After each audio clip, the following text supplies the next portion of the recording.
Statement. You know it's actually Sunday when. Back in a minute.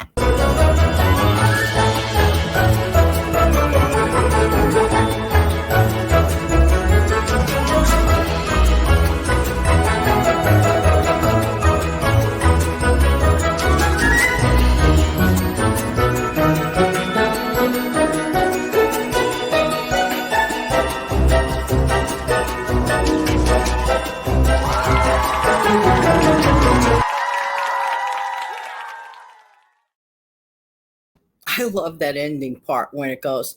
"Duh, duh, duh, duh, duh, duh, duh." Hi, this is Jan from New York City. My channel name is Jan from New York City. Saves money. I love to help people keep some of that hard earned money. Going to talk to you this afternoon about some cheap and frugal hacks in general in life, and they've worked. So, how many of us have come across those lone food savers? What am I talking about? You know those plastic food savers that we all know and love? Okay.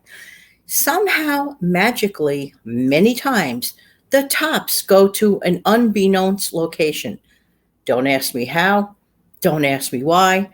And here you are, like, quote, end of quote, stuck with just the bottom, but not really. You end up covering the food with foil, but you keep the bottom. How many of us have been there and done that? Admittedly, myself too. But I don't want to see those go to waste, okay? So, what I have done, and I might have recommended this a long time ago, but there are a lot of brand new folks here. And if you are brand new, how you doing? And thank you for coming back. Everyone else who did, thanks so much. I appreciate all of you. What you can do with those food savers, if they're short enough, stick them in a drawer that drives you crazy. E.g., junk drawer or sock drawer. You can just put, let's say, a few of them in that drawer and just divide up whatever it is that needs dividing up to make your life neater, more organized, and you get the maximum value of the savers that you already paid for. Plastic outside chairs.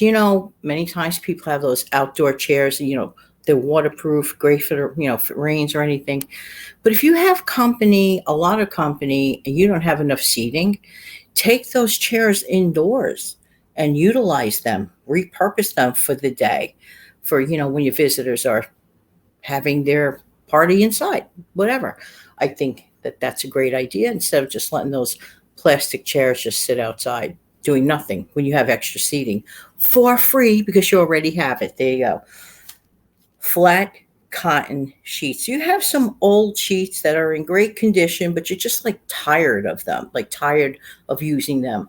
You can repurpose flat cotton sheets in like so many ways. I've been known to use them as nice tablecloths in the summer. If you have, let's say, a piece of furniture that when you sit on top of it feels warmish, nothing feels crispier, cleaner, and cooler than a cotton sheet over that item. Or if you're going away for a month or so and you want to use it as dust covers, don't throw those things out. You can utilize the material and make other things, whatever the thing may be, crafting or whatever. Do not just throw away usable flat cotton sheets. They come in so very, very handy. Okay, now, when you go to the grocery store, you buy those pre-made cookie crusts, the kind that come in the tin already, the aluminum tin. Don't throw away those pie tins at all. And don't throw away the covers either. Why? Because they're going to make your future for free, well, practically free, cookie crust, because you're going to make your own cookie crust with your own leftover cookies, or maybe some that got slightly stale. Crush them up, melt a little butter or margarine, a pinch of cinnamon, a pinch of sugar, flatten it out in that pie tin. You might decide to bake it for 5 minutes or just leave it go at that. You have the pie tin and you have the cover. All you have to do is add your no-bake filling. You are done. I have utilized pie tins over like that at least 2 to 3 times. I really got my money's worth. I'm telling you, cheap and frugal wins every time.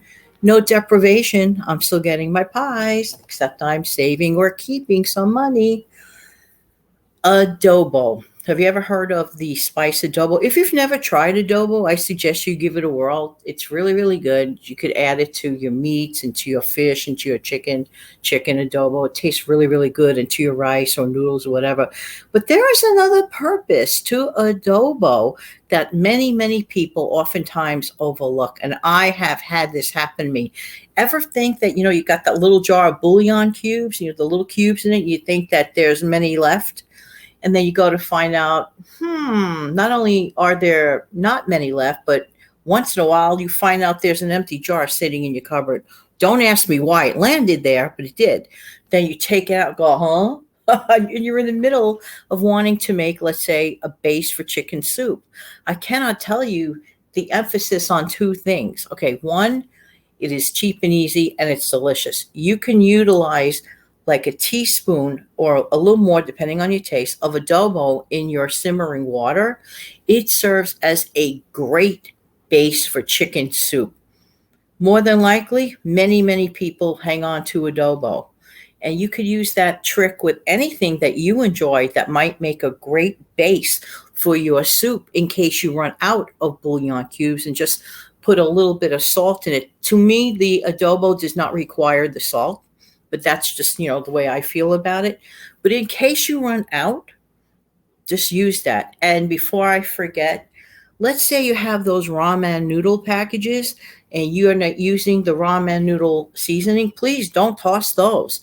Again, another easy to do, just put them away, separate them, put them in a little container. All the little packages, you have the chicken one, you have the beef one, the pork one, the fish one. You have all those seasonings for free. You could use them for future soups, stews, starters, for flavor. You could probably use them as a rub on meat and on chicken. I don't see why not. And definitely if you make rice. Because, for example, let's say you use that instant rice, just saying this as an example.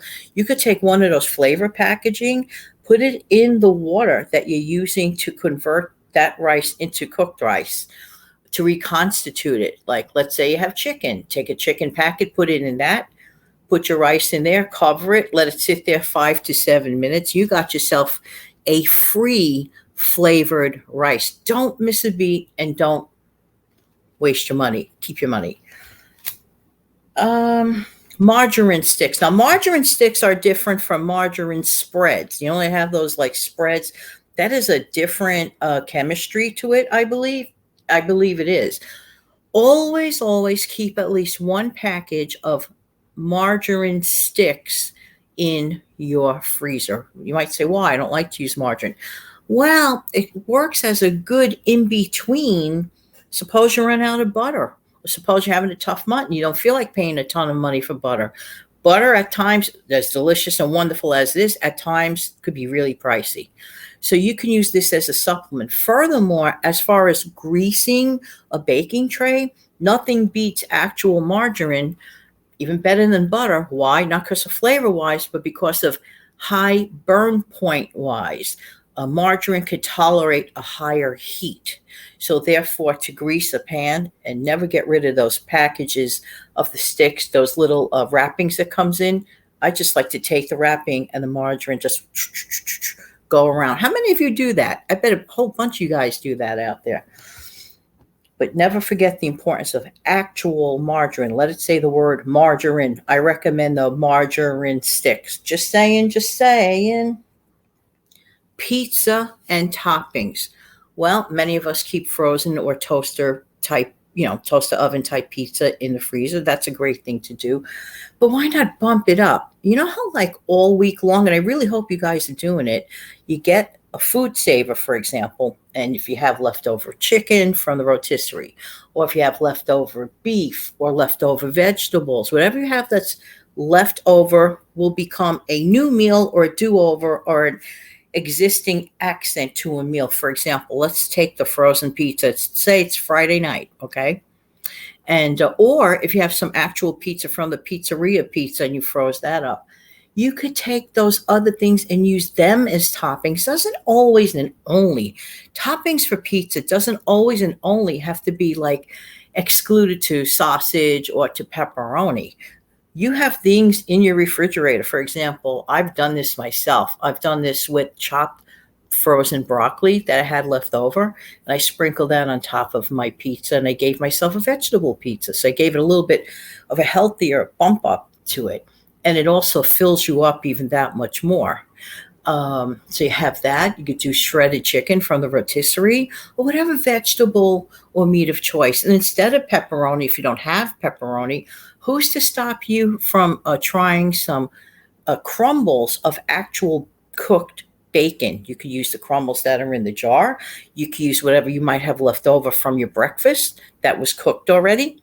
Chop it up, throw it on top of your pizza. Listen, these are great ways to reutilize and to bump up what you already have. And this is really important. It may sound unimportant, but it's actually very important, and it will help you keep some of your money. Try to always keep your anything that you stockpile anything in as neat as possible. This includes your actual refrigerator and your freezer. Why? So that you could see at a glance what you might be running low on. If your refrigerator looks chaotic, it's kind of hard to think. You're looking at it, but it looks like so stuffed. Oh, wow, I'm so stuffed to have all of these things inside of my refrigerator. Not necessarily true. So it's really important to keep any of your stockpile areas clean, neat, tidy, so you can assess. There you go. I know these tips will help. I want to wish everyone an amazing, fantastic day. And I'll be back in a minute with a wave.